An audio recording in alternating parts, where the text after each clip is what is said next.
way. Well, what happens with some illusions is that even if you know they're not real, you know your brain is tricking you, but you can't make yourself see it any other way.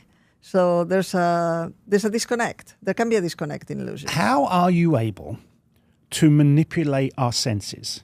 These, in the end, are our first line of defense for survival. Yes. We hear, we see, we smell.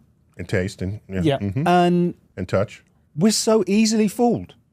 Well, you're saying if we're so easily fooled, how did we last this long Exactly. as a species? Yeah. Well, again, it's because illusions are useful. There's this misunderstanding that illusions are something that we should try to get rid of.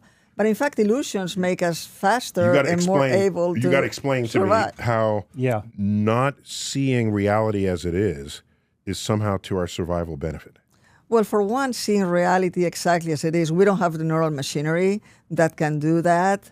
We just don't have the hardware or the software that would be necessary. The computing power would be disastrous. And so metabolically, and just think about reaction times, we don't need to see reality as it is. We need to see reality as close enough so we can make it out alive. Interesting, because we can't see the flapping of the wings of a hummingbird.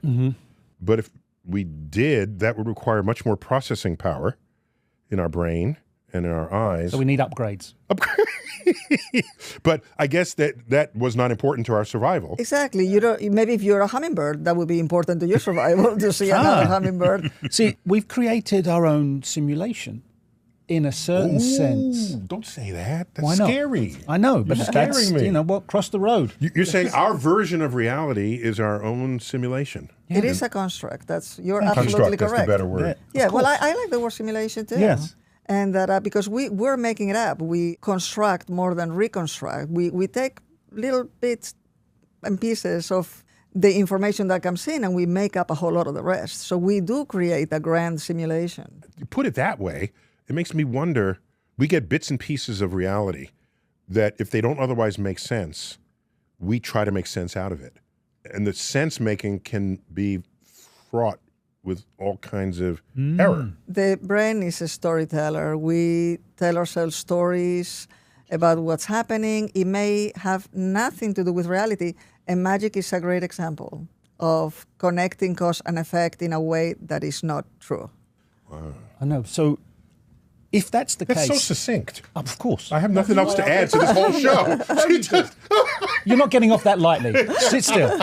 So if that is the case, then magicians for thousands and thousands of years have understood this and found ways to take us on a journey, tell a story, and use our own senses and our own brain's wiring against us.